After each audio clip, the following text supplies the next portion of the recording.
G'day, ZiggyD here, and welcome to my first look at the new action RPG, VRAN. This game comes in from the developers of the Tropico series, and is kind of their first foray into a true action RPG, like a true Diablo-like style action RPG.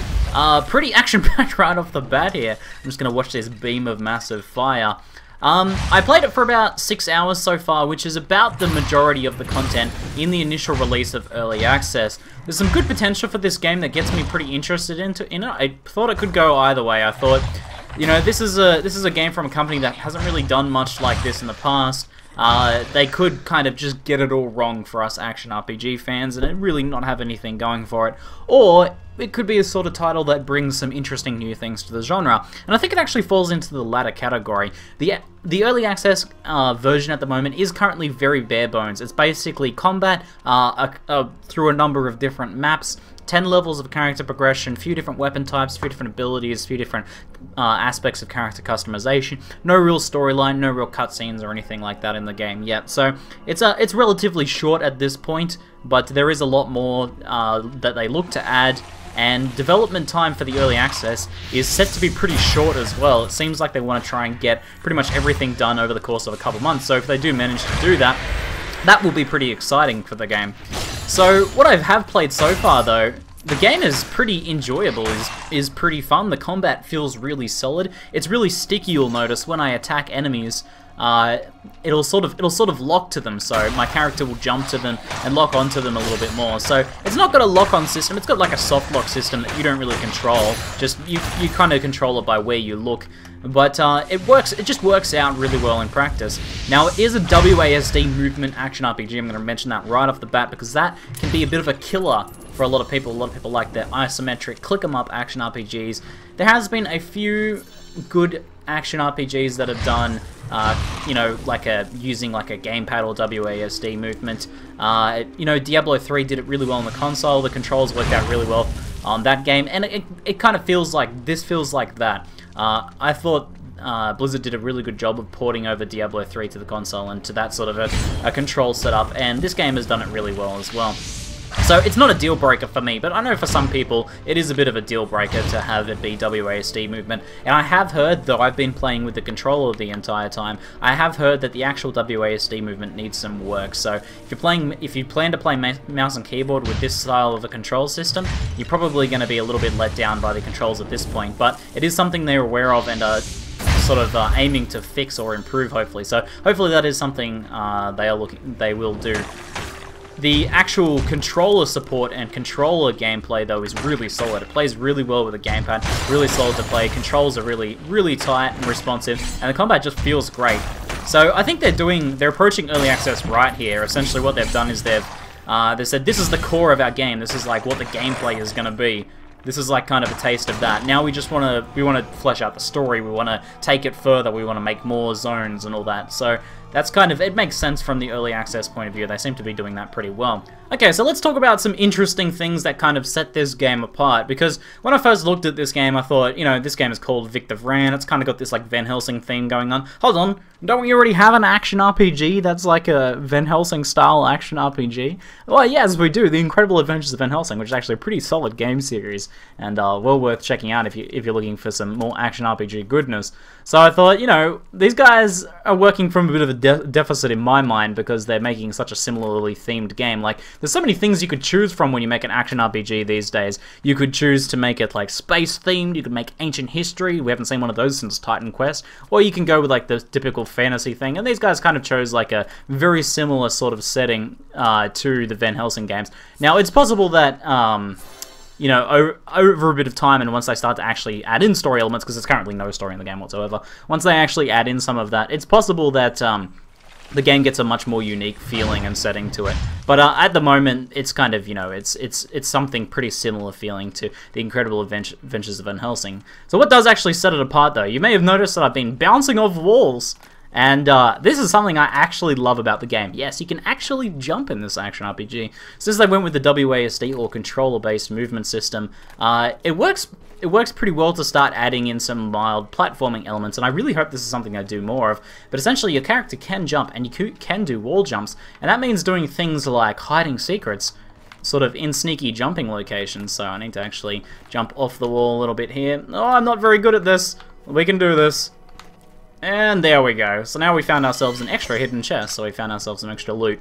So I really hope they do more of this, because I love this sort of like exploration in an action RPG like this. Not something you see enough of. I love in Grim Dawn how there's like some hidden zones where you can like bash down walls and find hidden zones. Well, adding in like a simple jumping and wall jumping mechanic into this game means that you can also, I love that I was able to jump over that wall there, that you can also start to hide some more things. And you can actually use it in combat too. If you get yourself stuck into a corner, there's a bunch of spiders surrounding you can jump off the wall to get away from them, to get out of the group of enemies. And it's not something I've been sort of practicing much yet, but I think like skilled players of the game are going to be able to really take advantage of that.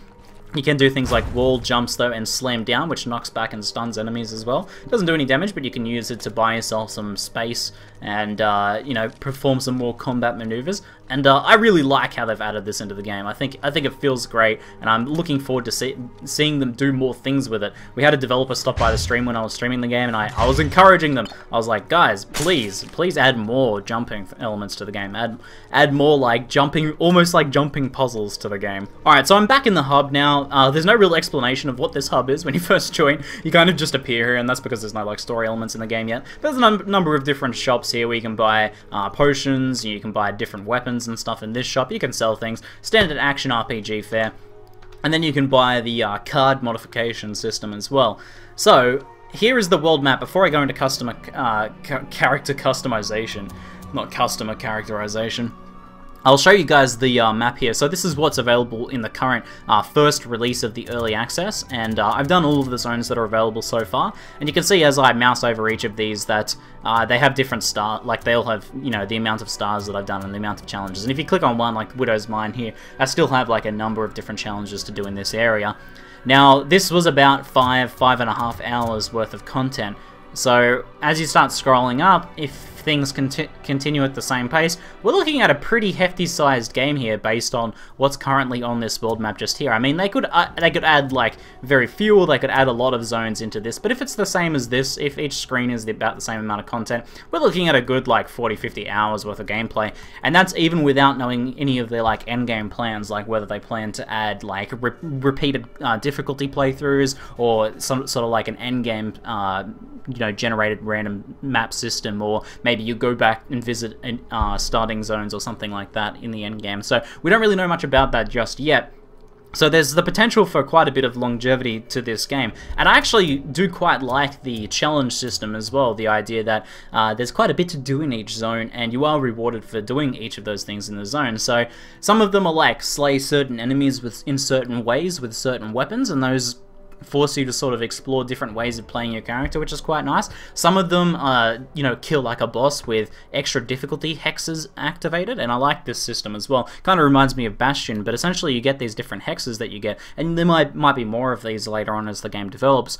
But you can activate these, and things become more difficult for you, but you gain extra bonuses, and sometimes some of the challenges will be related to this hex system as well. So for example, I can make enemies hit for 50% more damage and cripple me whenever they get a critical strike, and that gives me 10% increased XP gain, as well as if I have 2 of these hexes active, I can get some of the challenges. So currently I have more monsters spawning as champions, and I have monsters move and attack faster, which I found to be a pretty nice way to adjust the difficulty. So there's no like normal, easy, hard difficulty settings, like in the game at least at the moment, but you do get to really modify and customize how difficult the game is and how rewarding the game is based on these hex systems. So if I really want to have to wail on enemies, I can give them a whole heap more armor and life regeneration and make them much tougher. Or if I want to sort of give myself a bit of a timer, give myself a sense of urgency, I can make myself lose health periodically with Hex of Pain. So that's a pretty good system, and I quite like it. So let's go into character customization now, because this is a very important part of an action RPG, and I think that for something to be a true like Diablo-like action RPG, it needs to have a fair amount of diversity in loot that you find and can equip, and a fair amount of character customization. So, the way that this game works, let's start off with the skill weapon system.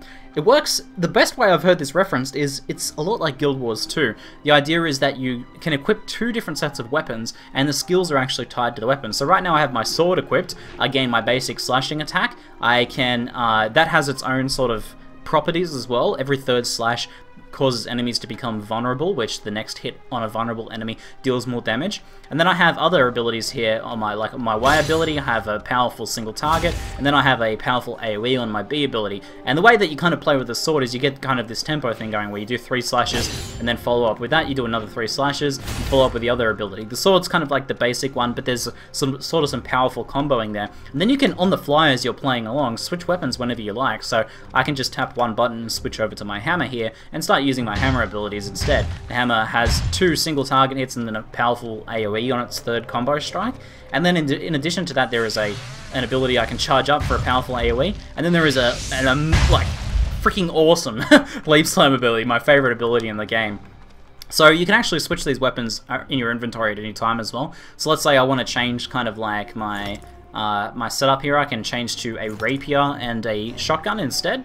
So now I have my fast attacking, high single target damage rapier, and what this does is it after your final attack in the combo, you gain, your next attack will deal 100% extra damage. So you can do something like get a powerful single target combo like that, then follow up with this dashing ability, or follow up with this attack that bleeds enemies. Now the bleed attack, if you kill an enemy with it, actually refreshes your charge ability as well, so you can be quite mobile and quite high single target damage with the rapier.